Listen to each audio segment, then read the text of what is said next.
you back on the regular sleep schedule? Or I have no idea. I'm waking up at like 4:50, which makes zero sense. But I'm not making it past like 9:30 right now. Yeah, like I'd like to say I'm on a normal sleep schedule. Like I'm making it till 9ish, but it's curtains out. Like I got nothing for you.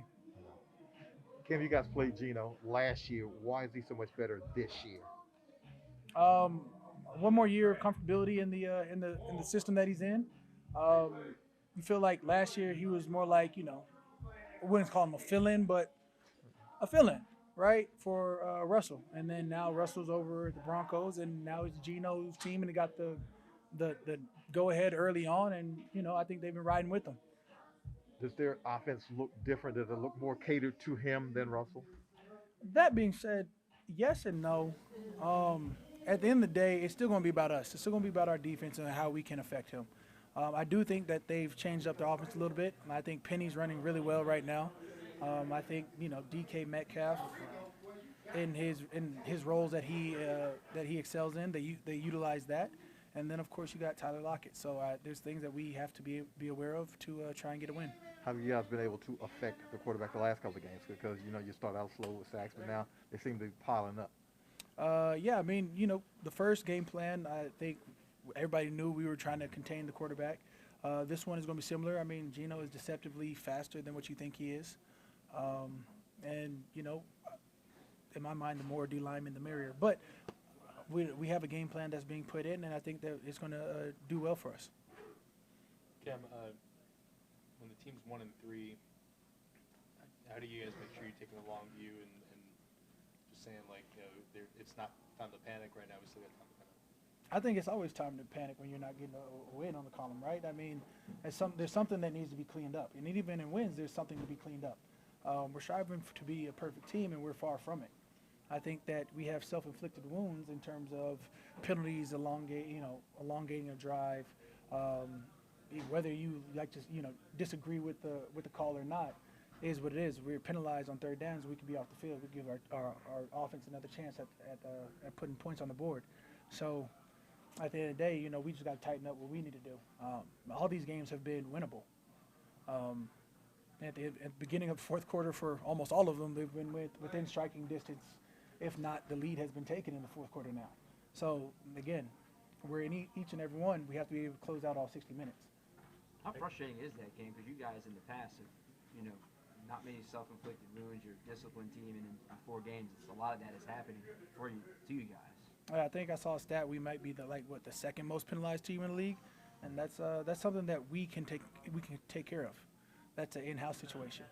I mean, for us to have over 100 yards of penalties, worth of penalties this last game, that hurts.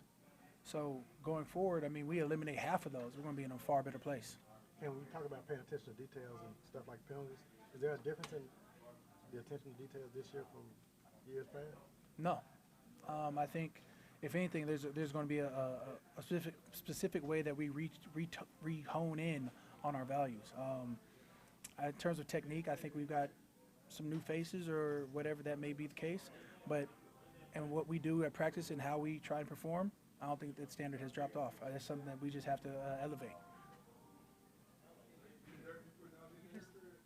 Shed a little more light on what It's About Us really means to you, because people could take it one way saying, oh, the Saints are so arrogant, they think it doesn't matter what the other team does as long as they do what they're supposed to do. Am I supposed to care what other people think about us? I mean, at some point they think the sky is falling. In our building, we know if we clean up penalties, like we said, we clean up some turnovers, we create some more turnovers on our defense, it's on us means it's on us. It's about the 53 on the team. It's about the 11 that take defense on the field, the 11 that take on the field on offense. It's about the 11 on special team. 111 is the thing. It's on us. It'd be different if we could say, hey, we're losing these games by 3-4 touchdowns. We got to figure out what it is. These games are coming down to the wire. You can clean up some things and be far ahead. So it's on us. I don't know if that's arrogant or confident, or I just think that's something that may have slipped for us to be as penalized as we were. Haven't really been in that position since 2015, one of them years, when we led the league in penalties, and that's not where you need to be. That can harm your season, so we have to clean those up now. Is that willingness to accept that sort of self-accountability part of the reason why confidence is still so high? I guess. I mean, it's part of our DNA. We know what can win and we know what can lose. And we look at those games, you break them down, and you say, this is how we're getting hurt. And if we clean some of these things up, we'll be in a much better place. I'm not saying we're going to be amazingly winning every game by 50, but I do know that these close wire games, we clean up some of these penalties that don't put them in extending drives, put points on the board. Those points never get on the board.